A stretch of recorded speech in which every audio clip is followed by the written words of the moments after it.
On top of the COVID-19 pandemic and ongoing economic recovery and natural disasters, the federal government is staring down at another potential government shutdown.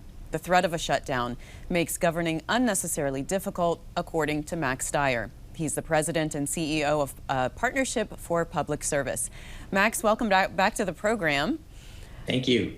You know, you said recently that even just the threat of a shutdown already harms federal workers. How is that?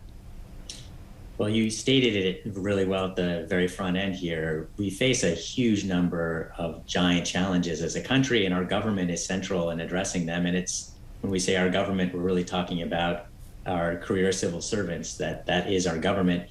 And we want them focused on the pandemic, the economic recovery, long-term climate change issues, national security problems. And right now, many of them can't be focused on that because they have to, their responsibility right now to prepare for a shutdown that we hope doesn't happen, but they're being distracted from the key critical work that they need to be doing on behalf of the American people. That hurts all of us. You know, Congress hasn't passed all 12 appropriations bills it needs on time since 1997. That's 24 years ago. I wonder what that tells you about the process overall. Well, and really important historical perspective, because we can be, narrowed into this year and say this is a problem, but we'll get past it. The reality is this has been a problem, as you just said, for many, many years, and it's a problem of our own making. Congress is responsible for passing the 12 appropriations bills every year, and they just haven't done it. And they're setting the rules. And so I think the lesson to be learned is the system doesn't work. We need to change the system.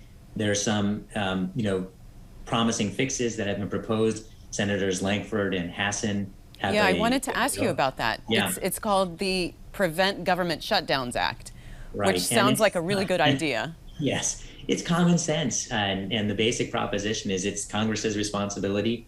The default doesn't actually have to be a shutdown if they don't do their job. The default can be a continuing resolution. I have to add that a continuing resolution isn't actually doing their job. And for me, the metaphor is, we know we're going to need a full loaf of bread, but Congress is just giving money for single slices on the way to a loaf, and you can't really plan, and you're surely going to spend a lot more money than you need by doing it that way. But it's way better than a shutdown. And in addition to making the default a continuing resolution, they also make it difficult for Congress to do anything but focus on their job. They don't allow them to spend their budget on traveling elsewhere. They require quorum calls. And I love Senator Lankford talks about how in his family, if he and his brother were in a dispute, his parents would put them in a room and close the door and say, figure it out. And that's essentially what this legislation would do. It'd say, Congress, get it done. And that's clearly the right thing to happen here. We should not be in this same situation year after year. It really does us incredible harm. And we're seeing that harm is only growing when we have more and more challenges to deal with. Well, speaking of the harm, Max, you have a report written in 2019. The subtitle is How the Longest Shutdown in U.S. History Did Lasting Damage to Our Government and the People It Serves. What is that lasting damage? Well, it's profound, and it happens across the board. I heard we have actually a podcast called Profiles in Service, and I actually, Michael Lewis just did it. We released it yesterday, and the hosts for that are Lauren and Rachel from my office, and Lauren told this wonderful anecdote about how the North Pole actually moves. And one of the responsibilities of government, public servants is to measure where the North Pole is. And that's actually really important for our GPS system. And during a shutdown, that measurement doesn't take place. Therefore, our GPS systems get out of whack.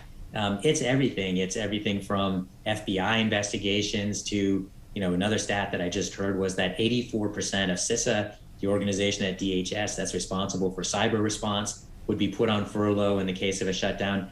I mean, you think about it, the emergency personnel are required to work without pay, which is nutty in itself. They'll eventually get paid, but they don't get their paycheck on time, which matters. But all kinds of things that are necessary for the maintenance of our government and for fundamental activity get shut down. And that creates incredible harm, not just now, but for the future. Well, I mean, besides passing that Prevent Government Shutdowns Act, what are you suggesting to Congress as far as concrete steps? Well, again, I think that would be a huge step. I mean, literally it would take the shutdown off the table. I think, ideally we'd be looking at things like biannual budgets. One of the challenges here is not just Congress not getting the budgets done, but even a year's time is not enough time ultimately for a lot of agencies to plan. There are ways in which, frankly, Congress could enable more budgeting across the whole enterprise. So, like, for example, the Technology Modernization Fund is really a good example of that. We really need to look at our government as an integrated enterprise rather than the individual components that we have right now. There are lots of ideas about how to improve things. And I think the core of it is reducing the number of Senate confirmed positions. So we actually have people in place in government that are thinking about the long term and actually incentivized to focus on big issues. So our government is in need of an overhaul. And, stopping shutdowns is a starting point, as you say, but it's not the end point. All right. Well, let's hope. Thank you, Max, so much for being on the program. Hey, thank you so much for the important work you're doing.